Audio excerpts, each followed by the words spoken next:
Good afternoon, all. CamelbackTrading.org coming to you this Tuesday afternoon, January 23rd. We're looking at Window Trader's market profile of the ES&NQ. Very, very peculiar day. Incredibly quiet. Okay, very quiet day. It is right now our smallest range of the year and most likely going to be our lightest volume of the year, as we only have a range of $2.22. Okay, yesterday's range was the smallest at $2.44. So a horrible range, horrible volume. Now, the good news is we consolidated. We were looking for that, right? We thought we might get consolidation inside of Friday yesterday. Never happened. Well, today we have an inside day. And I'm glad we held the inside day. We also have a price spike at the end of the day. A lot to go over. Let's start first with righty. So righty gaps higher, takes out the overnight high, and then goes trend down.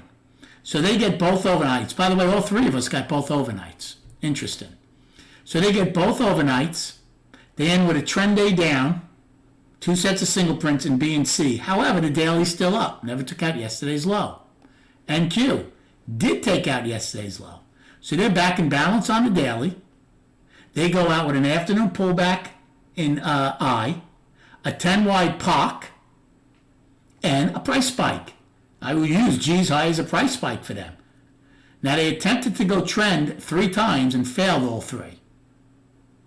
ES goes out with an inside day, a 9-wide POC, a pullback in I, a price spike in A. They failed at a trend day down. That makes 0 for 8 on trend days down this year. They had a trend day up, filled 2 out of 11. So gaps and trend days have been an absolute failure. Not only do we get both sides of the overnight, we got both sides of the IB for the 7th time in 15 trading days. Incredible. Now, I want you to, a lot of people don't recognize N or O. They just say it's a maintenance period. What I have a problem with that is what could possibly happen now. Netflix earnings came out and they went higher in NQ, and we attempted initially. Now, we didn't get the all-time high, which is still poor, at 98.25, but we did get to 97.75. So for argument's sakes, if N or O makes an all-time high for me, how can you ignore that? Now, if once we open again for the night session, if they take that out, then I don't care because you have the overnight high, all-time high. But just for argument's sake, say we get up to 49.01 in NRO, and then the overnight opens below that, never sees it, and the market goes down. You're going to tell me you're not going to recognize that the all-time high was put in NRO? I would. So anyway, that's my 2 cents on that. Now, this was a very tough day, a little confusing day, especially in NQ early.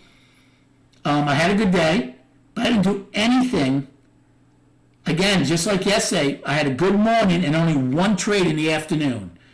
So, NQ, I took a long initially in A. When NQ opened, it drove down hard and it left a lot of missing price points. So I took a long thinking we'd go up and fill them right away. Now, I made 8 points, but they never got them. And thank goodness I stayed out of it, because then it really went down hard after that. And I jumped on a short in NQ to get the overnight low, and that worked. Then the ebb and flow trade, because we got yesterday's low, the overnight low, and we're below the opening. Any push up in A, I was shorting. So I did 4 times, including getting the overnight low. I shorted NQ 5 times in A period and did very well. So it was a good A period with the 1 long and the 5 shorts. Then in C period, I was still shorting it. It was an inside bar in B, inside bar in C. The ebb and flow, I still liked the short side because we were below the opening. We got yesterday's low, and we had the overnight low. Okay. Then in D period, I went to the well 1 or more time. Now, I lost on the trade, but if I had been just a little patient, I told the room I shorted 61 and I shorted 70. I said, if it gets above C's high, I'm getting out. And I did it. 76, I think I got out. Should have been a little more patient. We got up to like 79, never got to the opening, and rolled over.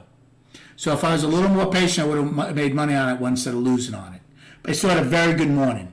And then in G period in ES, I thought ES getting the overnight low, the IB low, even though they didn't hold trend when they went down, I thought there was still decent odds that we'd get an afternoon rally high and then possibly roll over. Now, I made some money on that short in G. However, I did tell the room, once I went down and got no extension, I said, if I comes back and gets the opening, short game is over for me. And that's exactly what happened. No extension, got back to the opening finally, and then look what we did. Now, I didn't participate on the long side because I didn't know what they really wanted to do, to be quite honest with you. And then obviously we spiked and we got both IBs and both overnights. But I can tell you one thing, I didn't get caught short. I knew something had changed. The MGI on our checklist sheet had changed, and I said, that's it. Now I'm going to watch and see what, and just watch it. And that's what I did. So again, good day. Again, the majority of it in the morning. As far as our destinations, we have 485.11 is today's high in SPY. On the downside, we're going to use A's high, price spike, 484.37. 9 wide at 483.69. Afternoon pullback in I at 483.56. And today's low of 482.89. In ES, price spike, 89.25. 9 wide, 82.25. 81 is our pullback. 74.25 is our low, and it's also poor in ES, not SPY. And our high today is 97. Don't forget, our all-time high is still poor.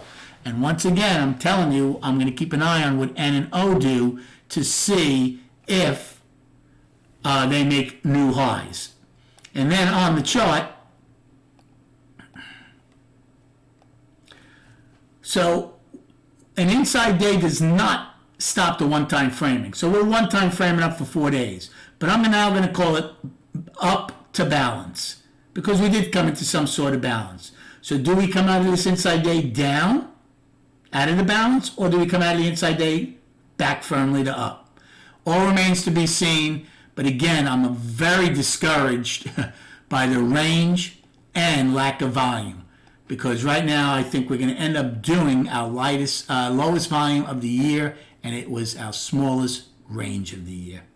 Thanks for liking and subscribing to this channel. Enjoy your evening, and we'll speak prior to the opening tomorrow.